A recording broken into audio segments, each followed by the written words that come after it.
They say time heals all wounds, but 10 years of silence only let the rot spread deeper. I drove through the blizzard, hoping to save my family. Yet what I saw through that frosted window froze my blood colder than the Montana winter. My sister was on her knees, scrubbing the floor of my house like a common maid, while my own son stood over her and smiled. My name is Margaret Holloway. At 58 years old, I had convinced myself that I was done with the past. I had spent the last 10 years living a quiet, invisible life in a rented cabin 3 counties away, far from the toxic grandeur of Ridgefall, Montana. But the past has a way of clawing its way back into the present, usually when you are least prepared for it. I was a woman who had learned to embrace the silence, yet here I was, gripping the steering wheel of my old sedan until my knuckles turned white, driving straight back into the eye of the storm I had fled a decade ago. The windshield wipers slashed back and forth against the heavy snow, fighting a losing battle against the Montana winter. It had been snowing for 6 hours straight. Visibility was poor, limiting my world to the patch of illuminated white swirling in my headlights. I felt every year of my age in my stiff joints and the dull ache behind my eyes. I should have been sitting by a fire with a book, not navigating treacherous black ice on a mountain pass. It was the message from my niece, Sarah, that had shattered my peace. It had been brief, terrified, and unlike anything I had expected from the girl who used to braid my hair on Sunday mornings. She had risked reaching out, despite the strict embargo my son had placed on communication with me. That single vibration in my pocket had been enough to undo 10 years of resolve. Please, Aunt Margaret. Something is wrong with Mom, I whispered, repeating the text message aloud to the empty car just to keep myself awake. My voice sounded thin and brittle in the enclosed space. He won't let us leave. The he did not need to be named. Evan Holloway. My son. The memories I had suppressed for so long began to bleed into the present. The Holloways were once the pillars of Ridgefall. We owned the timber, the land, and the respect of the town. But wealth acts like a magnifying glass on a family's cracks, and we had shattered long before I left. I remembered the last time I saw Evan. He had been standing on the porch, a man of 30 who looked at his mother not with love, but with the cold calculation of a predator assessing prey. I had left to save my own sanity, handing over the keys to the kingdom in hopes that the responsibility would mature him. It was the greatest mistake of my life. The drive felt endless. The heater in my car rattled, blowing lukewarm air that smelled of dust and old oil. I felt a profound sense of isolation. Out here, amidst the towering pines heavy with snow, there was no one to help me. If I slid off the road, I would simply vanish into the white drifts. It was a fitting metaphor for my life since leaving Ridgefall. I had become a footnote in my own family history, erased by my son's ambition and my own cowardice. A knot of anxiety tightened in my stomach, a physical manifestation of a mother's intuition screaming that I was walking into a trap. I tried to dismiss it as paranoia, but the feeling persisted. It was not just the storm outside, it was the chill settling deep in my bones. I knew Evan. I knew his capacity for cruelty when things did not go his way. And I knew that my sister, Linda, was too gentle for the world Evan had built. Finally, the trees parted. Through the swirling snow, I saw the iron gates I had not passed through in 3,650 days. They were open, rusted slightly at the hinges. I drove up the winding driveway, my heart hammering against my ribs like a trapped bird. And then I saw it, the main house. It stood imposing and dark against the night sky, a massive structure of stone and timber that had housed 4 generations of Holloways. But unlike the cold, dead windows I expected at this hour, the ground floor was ablaze with light. Every chandelier, every lamp, every sconce seemed to be turned on, casting a golden, artificial glow onto the pristine snow of the front lawn. It looked like a beacon of warmth in the frozen hell of the night. But to me, it looked like a stage set for a play I did not want to watch. I killed the engine and sat in the sudden silence, staring at the bright windows, knowing that whatever waited for me inside would change everything. I stepped out of the car, and the wind immediately tried to push me back, as if the house itself was rejecting my return. I trudged through the knee-deep snow toward the east wing, avoiding the main path. I needed to see what was happening inside before I made my presence known. I wiped a circle of frost off the library window and peered into the room where my father used to smoke his evening cigars. The library had been transformed. The old oak furniture was gone, replaced by sleek, modern leather that looked uncomfortable and expensive. Standing by the fireplace was Evan. He held a crystal tumbler of amber liquid, laughing at something a man in a charcoal suit had just said. My son looked polished, sharp, and terrifyingly at ease. He was surrounded by 3 other men, all holding cigars, filling the air with a blue haze that I could almost smell through the glass. They looked like sharks circling a particularly lucrative kill. I scanned the room for Linda. My sister had co-owned this estate with me before I signed my half over to Evan. She should have been sitting in the wingback chair, perhaps reading or entertaining the guests with her dry wit. But the room was devoid of her presence. I felt a cold prickle of unease that had nothing to do with the temperature. Then the service door swung open. A woman entered, carrying a heavy silver tray laden with appetizers. I squinted, trying to make sense of what I was seeing. She wore a dull grey tunic and sensible shoes, her hair pulled back in a severe, messy bun. It took me a full 10 seconds to recognize my own sister. Linda looked 20 years older than the last time I had seen her. Her shoulders were hunched, her movements jerky and nervous. She did not look like the matriarch of the Holloway estate. She looked like hired help. I watched, paralyzed, as she moved among the men. She offered the tray to the man in the charcoal suit, keeping her head bowed low. She did not speak. She did not smile. She simply served. Evan. "The wine is low," one of the men said, gesturing vaguely at his empty glass. Evan did not even look at her. He simply flicked his hand toward the bottle on the sideboard, a gesture one would use to dismiss a stray dog. "Fill it up. Linda. And try not to spill it this time. Honestly, it's embarrassing," Evan said. His voice was muffled through the glass, but the tone was unmistakable. It was dripping with contempt. I'm sorry. Evan," Linda mouthed. I could not hear her, but I saw the shape of the words. I saw the tremble in her hands as she reached for the decanter. I could not stand out in the snow any longer. I moved to the side door, which I knew was always left unlocked for the staff, and slipped into the mudroom. The air inside was stiflingly hot. I walked softly down the hallway, stopping just outside the library archway. Linda was backing out of the room, clutching the empty tray against her chest like a shield. As she turned, she saw me standing in the shadows of the hall.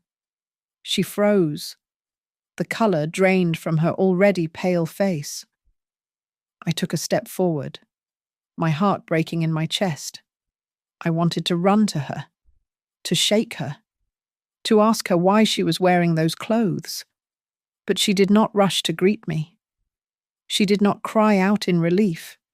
Instead, her eyes darted toward Evan's back, terrified that he might turn around. Then she looked back at me, and for the first time in our lives, my sister looked at me with fear. She lowered her gaze to the floor, shrinking into herself, refusing to meet my eyes again. It was a gesture of absolute submission. In that moment, the hierarchy of this house became brutally clear. Evan was not just the owner, he was the warden, and Linda was his prisoner. A fire ignited in my gut, hot and corrosive. This was not just mismanagement. This was a systematic dismantling of a human being.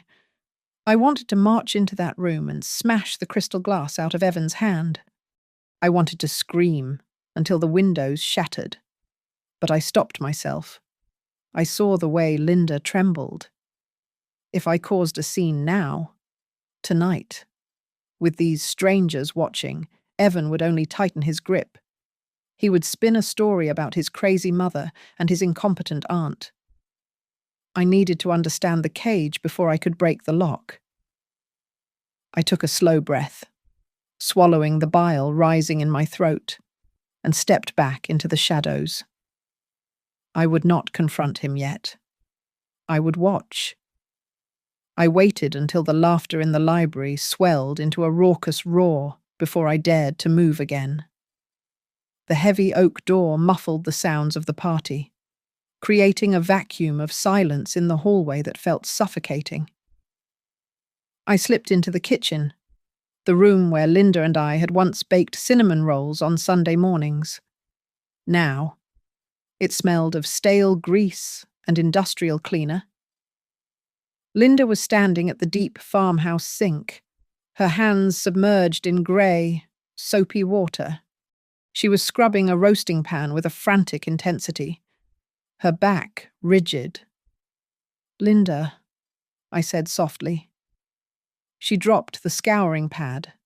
It splashed into the water, sending a spray of dirty suds onto her apron. She spun around, her eyes wide and darting toward the service entrance. You have to go," she whispered, her voice barely audible over the hum of the refrigerator.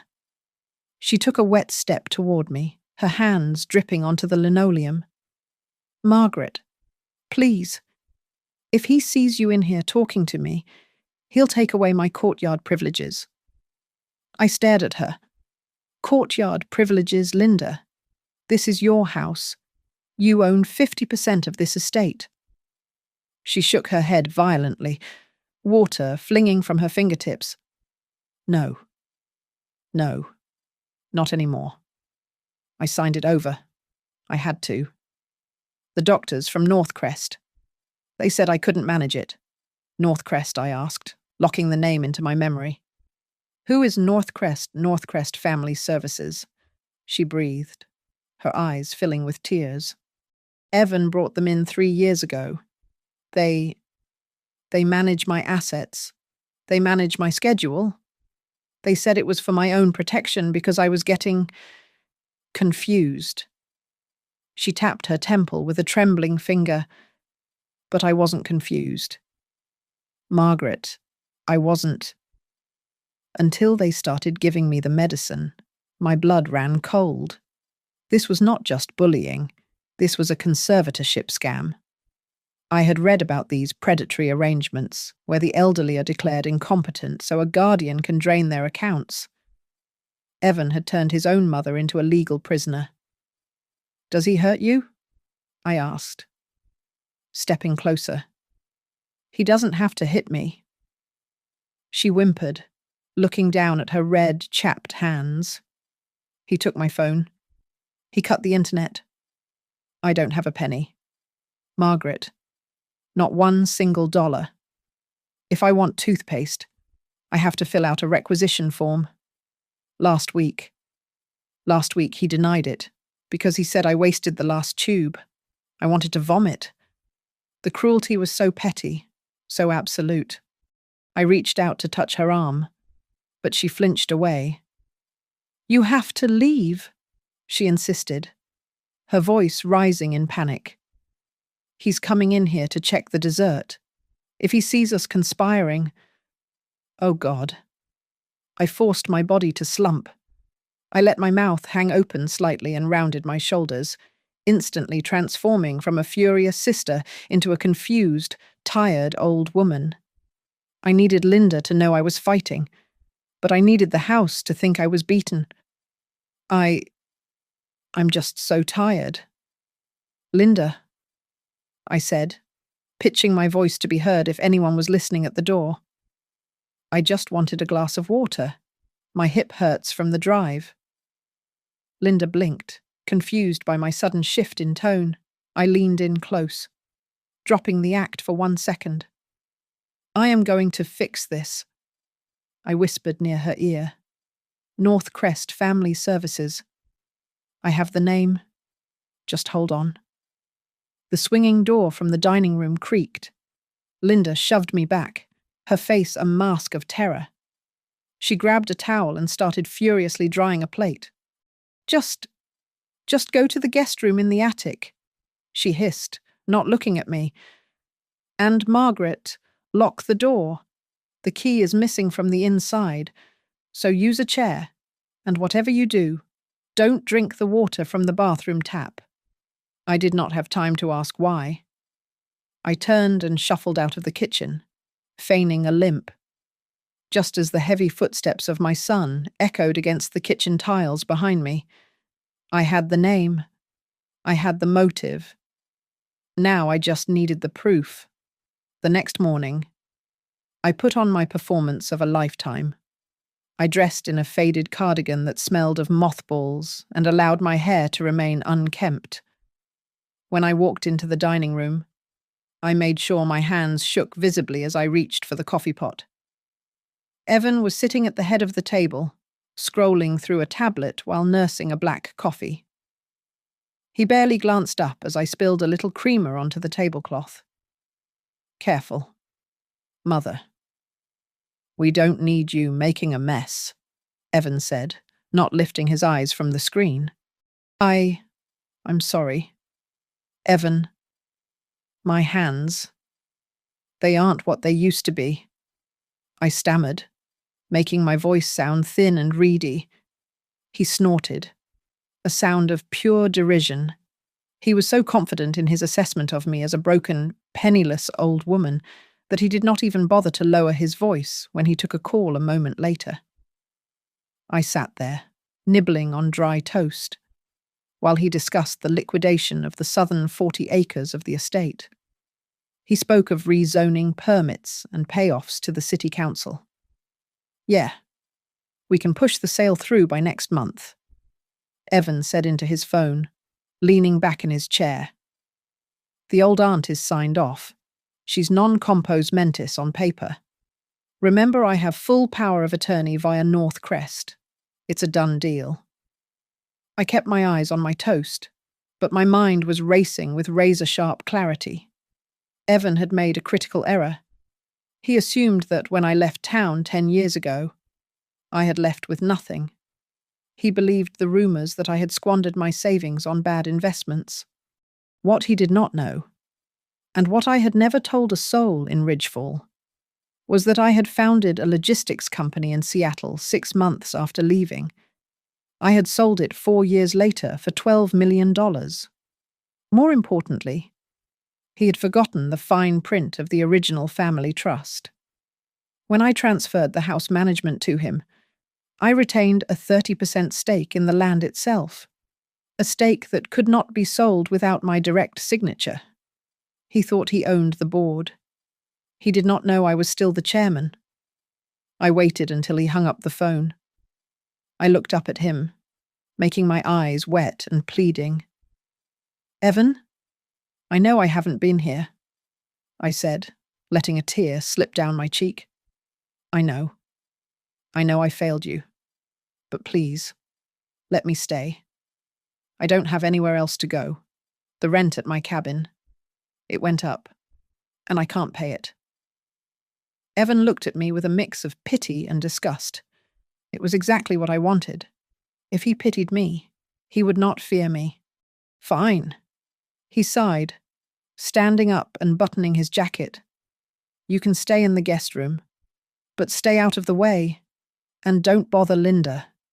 She has work to do. Thank you. Thank you. Son, I whispered, as soon as his sports car crunched down the gravel driveway. My demeanor changed instantly. The shaking in my hands vanished. I stood up straight and walked briskly to the guest room. I locked the door and pulled a prepaid burner phone from the lining of my suitcase. I had bought it with cash 3 towns over. I dialed a number I had memorized a decade ago. It rang twice. Whitman Law. This is Claire. A sharp, professional voice answered. Claire. It is Margaret Holloway, I said, my voice steady and commanding. The voice of the woman who had built and sold a logistics empire. I am back in Ridgefall, and I need you to open the vault. There was a stunned silence on the other end. Margaret, my God. I thought you were gone for good, Claire said, her tone shifting from professional to conspiratorial. I was. But Evan has crossed a line. He is using a shell company called North Crest to liquidate the estate and abuse Linda. I need you to pull the original land deed from 1995, the one with the Clause B restriction, the non-transferable asset clause, Claire said, catching on immediately. If he tries to sell the land without the minority shareholders' consent, he's committing felony fraud. Exactly, I said, staring out the window at the snowy grounds that my son thought he owned. Prepare the papers. Claire. I'm going to let him dig his grave a little deeper. When he tries to sign that sale document next week, I want us to be ready to bury him. The atmosphere in the house shifted over the next 48 hours. Evan was like a coiled snake, his paranoia growing with every phone call he took behind closed doors.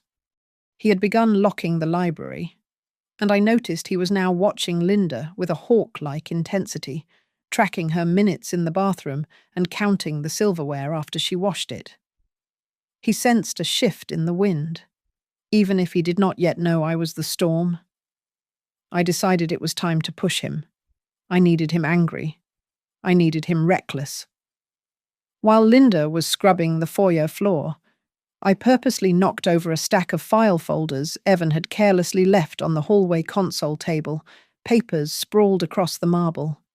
I immediately dropped to my knees, feigning a clumsy attempt to help. Oh dear. Oh, clumsy me. I muttered loud enough to be heard. Evan stormed out of the library, his face flushed with irritation. When he saw me gathering the papers, his irritation turned to rage. Don't touch those, he roared, lunging forward to snatch a blue document from my trembling hand. I told you to stay out of the way. I was just trying to help. Evan. I stammered, clutching my chest. I tripped. The carpet. It's loose. He shoved me aside, not physically hard, but with enough force to send me stumbling against the wall. Linda scrambled up from her knees, her face pale. Evan, please. She didn't mean it. Linda cried out, her voice shaking. Shut up. Linda, just shut up and clean this mess. Evan spat in the chaos. My eyes had locked onto the document he had snatched away. It was a power of attorney form, authorizing the transfer of assets to Northcrest Family Services. But it was not just a management form. It was a total abdication of rights. And there, at the bottom, was Linda's signature. But I knew my sister's hand. Linda had a distinctive loop in her L's. This signature was jagged, hesitant. It was a forgery. Northcrest wasn't a care service. It was a shell company designed to siphon the estate dry before anyone noticed. That night, the house was silent, but the tension was thick enough to choke on. I crept downstairs to get a glass of water, my mind racing with the legal implications of the forged document. I turned the corner into the kitchen and nearly collided with Evan. He was leaning against the counter, eating an apple in the dark. He did not jump. He just chewed, staring at me. The moonlight from the window cut across his face, highlighting the cold, calculation in his eyes. For a moment, the mask of the dutiful son slipped completely. He looked at me not as his mother, but as a liability he had not yet figured out how to write off. "You're wandering a lot for an old woman who claims her hips hurt," Evan said softly. His voice was devoid of warmth. I froze. My heart hammered against my ribs, but I forced my posture to sag. I couldn't sleep. "Evan, the wind. It sounds like voices," I whispered, adding a touch of senile tremor to my tone. He took a step closer, invading my personal space. He smelled of expensive scotch and aggression. He peered into my face, searching for a crack in my performance. "You know, Mother, nursing homes are very expensive," he said, his voice dropping to a low, threatening register. "If you cause trouble here, if you disrupt my business, I might have to find a state-run facility for you. One of those places where they strap you to the bed." It was a direct threat. He was testing me, waiting to see if the sharp-witted businesswoman he remembered would snap back. I wanted to slap him. I wanted to tell him that I had destroyed men twice his size in the boardroom, but I swallowed my pride. "No. Please. Evan, don't send me away. I'll be good. I promise. I'll just stay in my room." I whimpered, lowering my head. He stared at me for 5 long seconds. Then, he chuckled darkly and took another bite of his apple. "See that you do," he said, turning his back on me. "Get your water, and get out of my sight." I scurried back upstairs, my hands shaking not from fear, but from the adrenaline of the hunt. He thought he had terrified me into submission. He had no idea that he had just given me the final piece of ammunition I needed. He was overconfident. He was cruel. And he was going to lose everything. The next 48 hours were a masterclass in silent warfare. While Evan was busy popping champagne corks with his investors, my attorney, Claire Whitman, was methodically dismantling his life from a high-rise office in Seattle. We were not just looking for fraud. We were activating the nuclear option. A clause buried so deep in the original property transfer deed that Evan had likely never bothered to read it. When I left Ridgefall 10 years ago, I did not simply gift the estate to my son. I technically sold the property to a trust, financed by a private loan that I personally held. To the outside world, Evan was the owner, but legally, I was the bank. And the mortgage agreement contained a specific default clause known as Section 14, Paragraph C. It stated that the principal loan would be subject to immediate recall upon evidence of abuse, neglect, or endangerment of any dependent residing on the premises. Linda was the dependent. Evan was the abuser. And I was about to foreclose on his entire existence. I needed one final piece of evidence to trigger the clause. I found Linda in the laundry room, folding sheets with red, cracked hands. The hum of the dryer provided enough cover for me to pull out the burner phone and hit record. "Linda," I whispered, touching her shoulder gently. "I need you to tell me. When was the last time you saw a doctor?" She flinched, clutching a sheet to her chest. I'm sorry." Evan, my hands. They aren't what they used to be. And the money. Linda.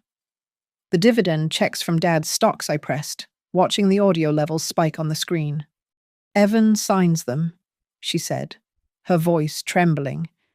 He says he puts them in a special account for me. But when I asked for $20 to buy a birthday card for Sarah, he said I was being ungrateful.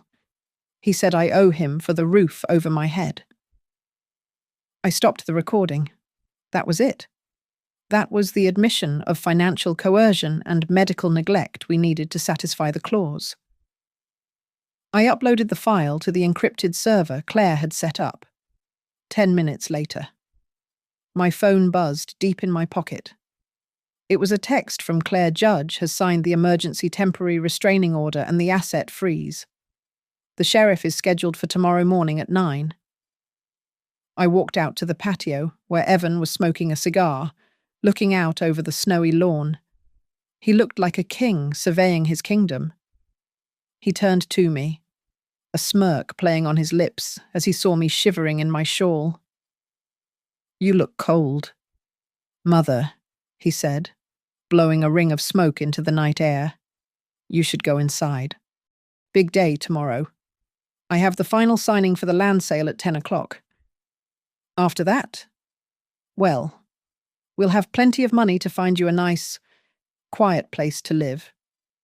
I hope so." "Evan?" I stammered, clutching my shawl tighter to hide the lack of tremors in my hands. "I just want everything to be settled." "Oh, it will be settled." He laughed, a sound that was devoid of any real joy. "I've already spent the commission in my head. A new boat? Maybe a trip to Europe? You know, you really should have sold this place years ago. You never had the stomach for business." I looked at him, really looked at him, and felt nothing. The love I once had for my son had been eroded by the reality of the monster standing before me. He was so confident, so assured of his victory. He had no idea that the digital evidence had already locked him into a cage of his own making.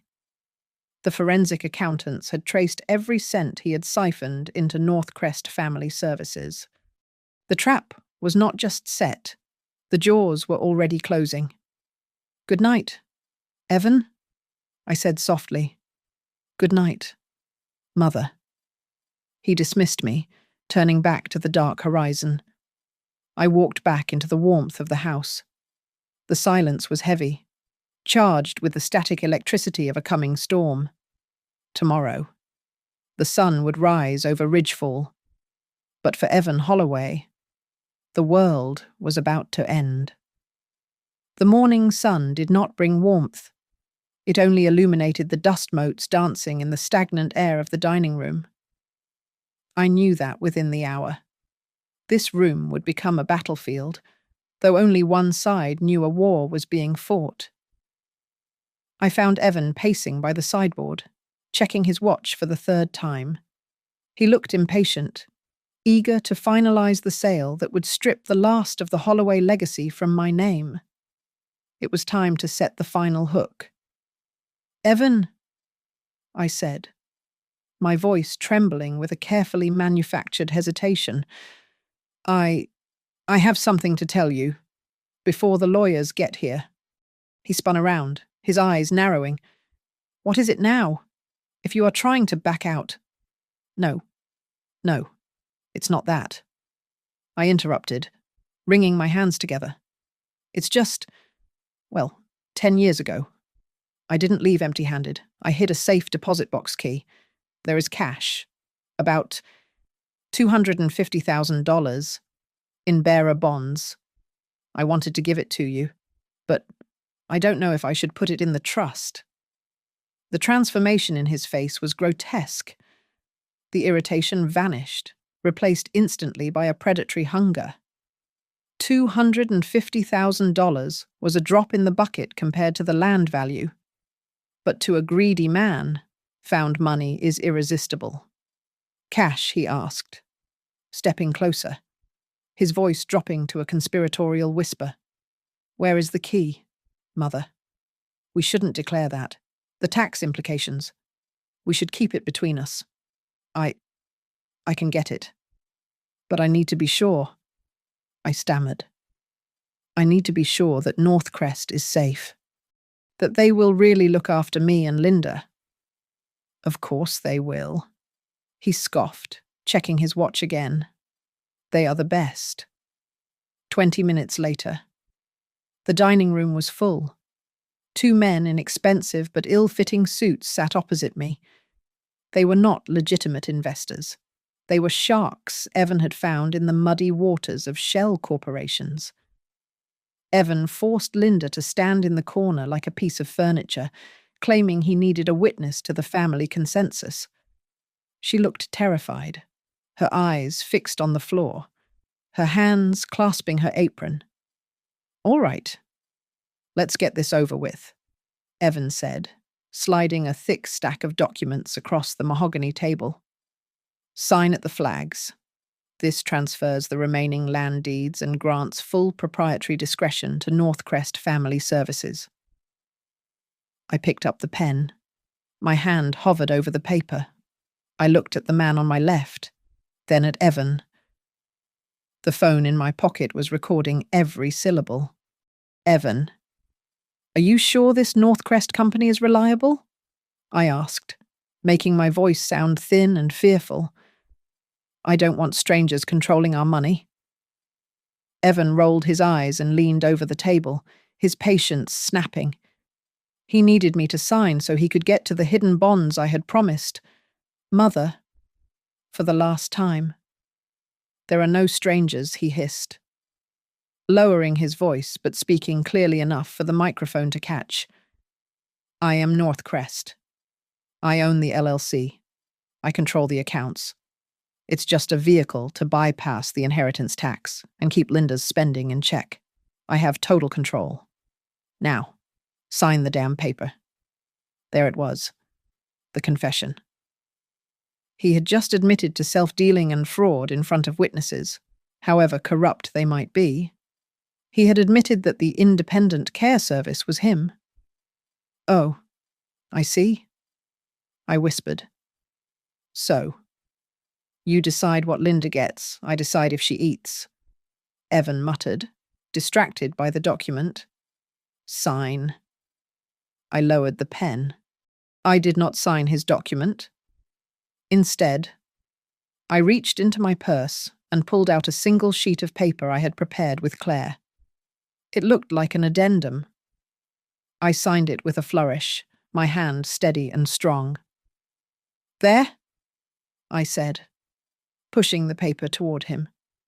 Evan didn't even read it. He snatched it up, assuming it was his victory. A grin spread across his face, wide and triumphant. The other men chuckled, closing their briefcases. They thought they had just stolen a fortune from a senile old woman. Finally, Evan exhaled, looking at the paper with a smug satisfaction. "It's done. The house, the land, the bonds, it's all mine." He looked at Linda, who was trembling in the corner. "You can go back to the kitchen now."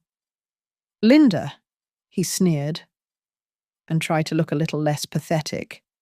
"We have a celebration to plan."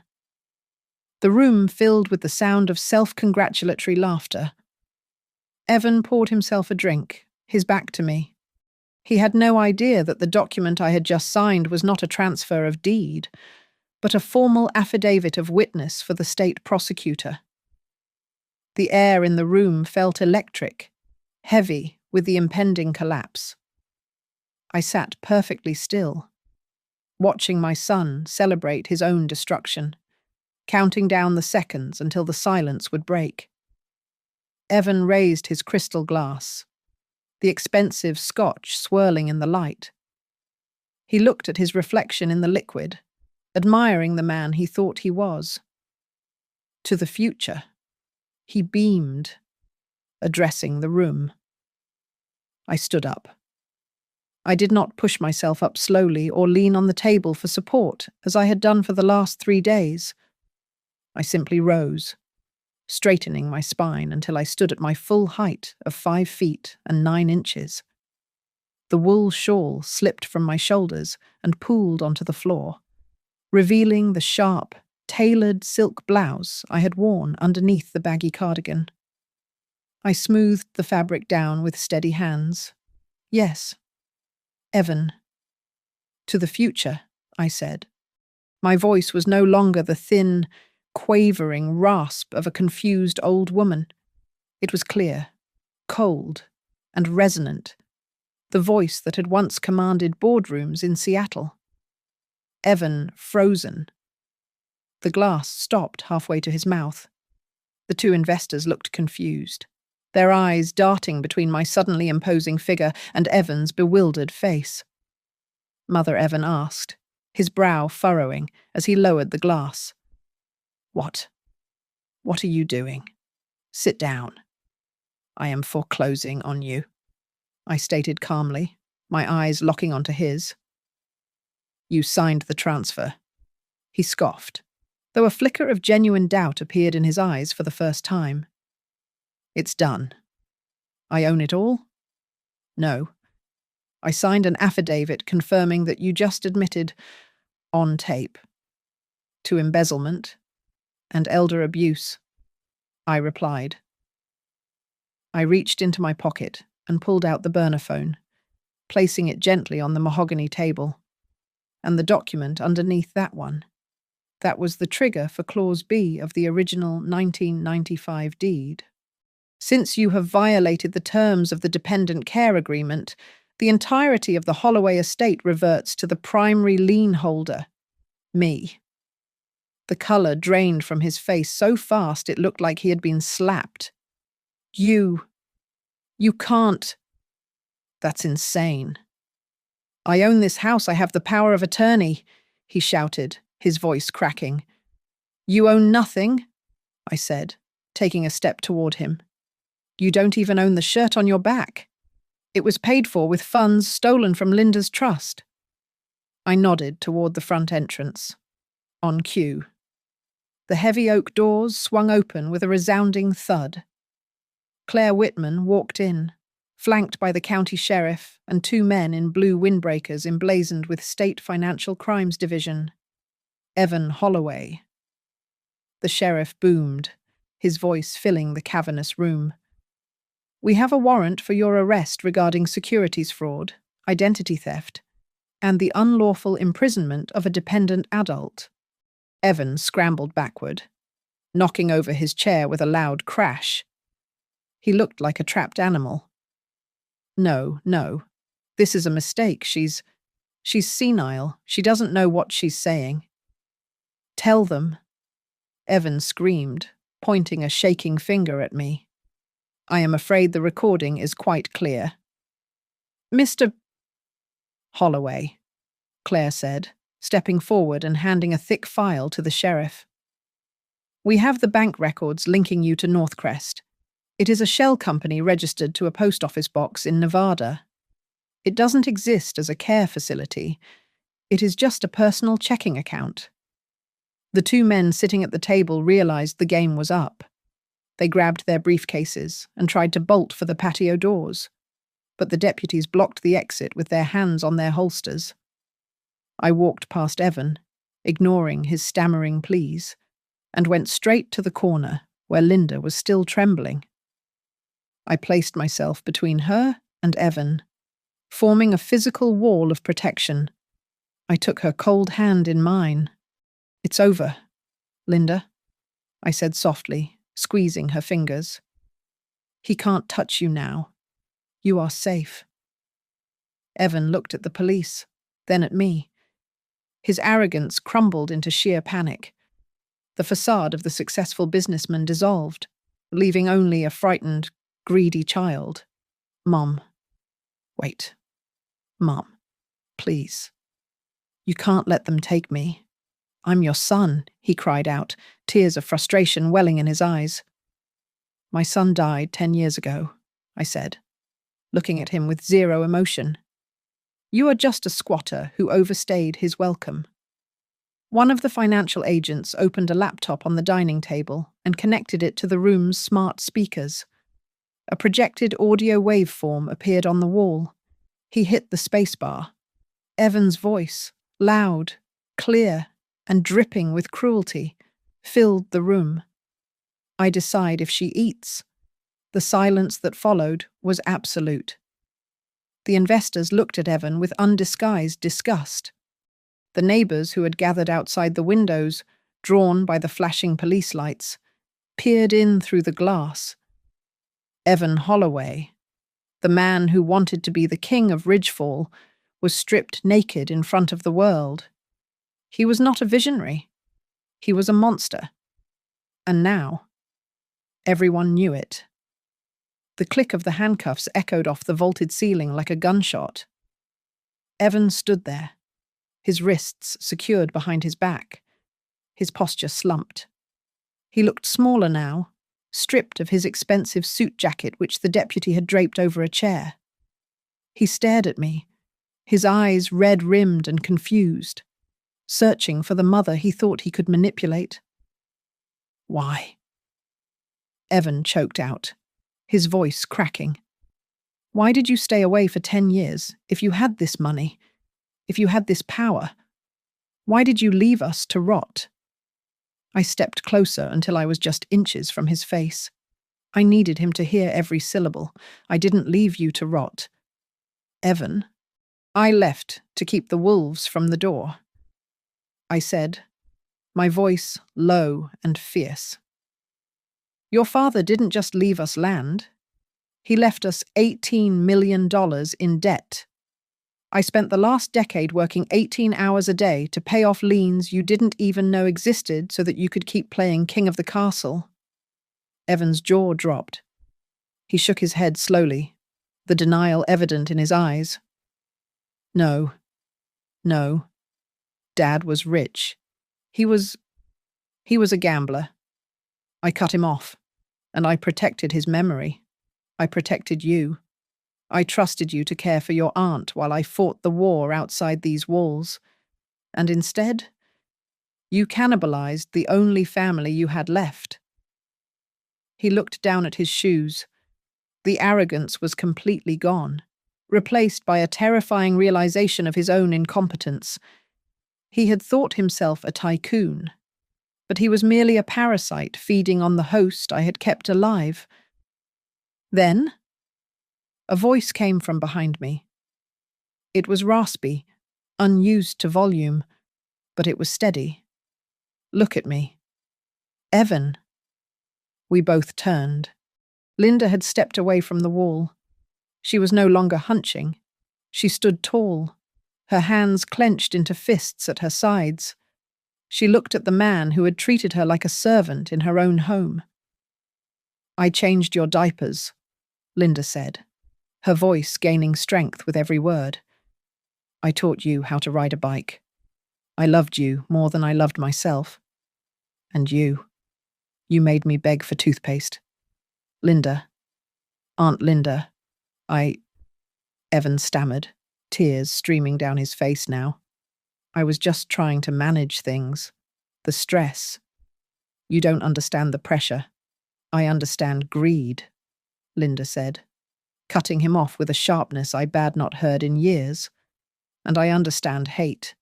You don't hate me. Evan, you just didn't care if I existed. And that is worse. Evan crumpled. His knees gave way, and the deputy had to hold him up by the arms. He began to sob. Ugly, heaving sobs that shook his entire body. It was the sound of a man whose entire reality had shattered. He looked up at me, his face wet and distorted. Mom, I'm sorry. I'll fix it. Please, tell them to let me go. We can start over. I'm sorry. I looked at him. I remembered the baby I had held, the boy I had raised.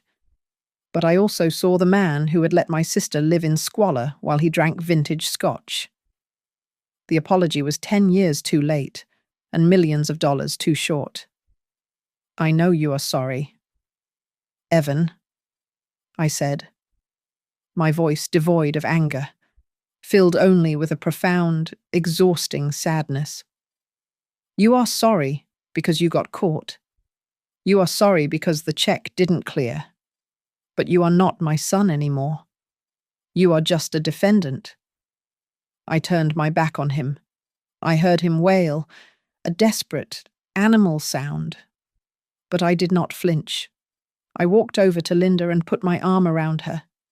She buried her face in my shoulder and wept, not from fear, but from the overwhelming relief of finally being heard.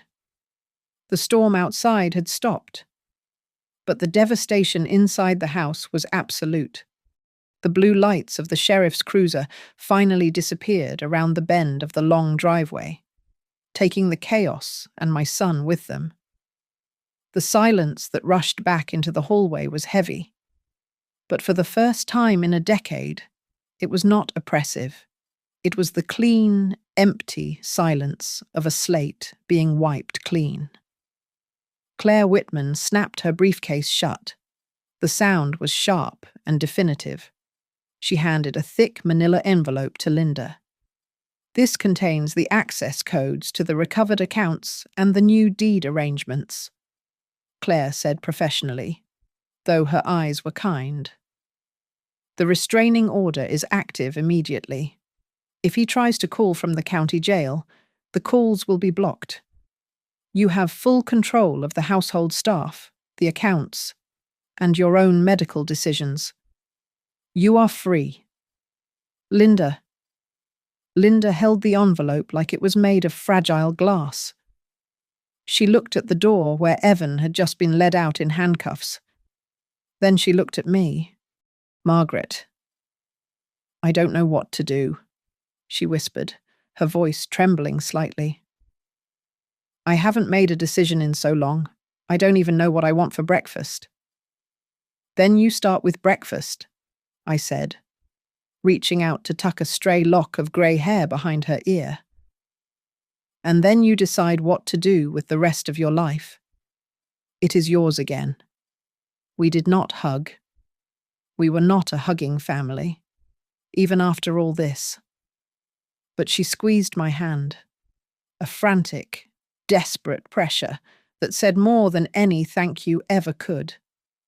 I left her sitting in the morning room, watching the sun begin to bleed over the snow-capped mountains, finally the mistress of her own home. I went upstairs and packed my bag. It took less than 10 minutes. I had not unpacked fully because I had known, deep down, that this was a raid, not a homecoming. I walked through the house one last time. I saw the ghost of the boy Evan used to be in the hallway, and the shadow of the monster he had become in the library. I felt a pang of grief, sharp and deep, for the son I had lost, not to the police, but to greed. But I did not cry. I had done my crying years ago. When I walked out to my car, the air was crisp and biting. The storm had passed completely, leaving the sky a brilliant, piercing blue. The snow sparkled with a blinding intensity. I put my suitcase in the trunk and turned to look at the massive stone house. It was beautiful, imposing, and cold. It was a monument to a legacy that had almost destroyed us. Linda came out onto the porch. She was wrapped in a thick blanket, holding a steaming mug of tea. You aren't staying? She asked across the distance. No, I replied, shaking my head. My life is back in Seattle. I have a book club on Tuesdays and a garden that needs tending. This is your house. Linda. It always was. Will you come back? She called out. Her voice stronger now, carrying clearly in the thin air. Maybe, I said. But not for a long time. You need to find out who you are without us. I got into the car and turned the key. The engine roared to life, sounding healthier than it had on the drive-in. As I navigated the treacherous curves back toward the highway, I felt a weight lift off my chest that I hadn't realized I was carrying. People often mistake the silence of older women for weakness. They see the grey hair, the sensible shoes, and the soft voices, and they assume we are fading away. Evan made that mistake. He thought my silence was submission. He did not understand that silence is also where you plan, where you sharpen your knives, and where you wait for the perfect moment to strike. I had not come back for revenge in the traditional sense. I did not want his blood. I wanted his mask, and I had ripped it off for the world to see. I reached the edge of town. The sign read, "You are now leaving Ridgefall." I didn't look back in the rearview mirror. I just pressed the gas pedal, driving straight into the rising sun, an old woman with a terrifying amount of strength, finally going home. Thank you so much for listening to my story. I'd love to know where you guys are tuning in from today. So please drop a comment below and let's get a conversation started. If you enjoyed this story, please consider subscribing to the Grandma's Family Diary channel, smashing that like button, and hitting the hype button to help this video get recommended to more people.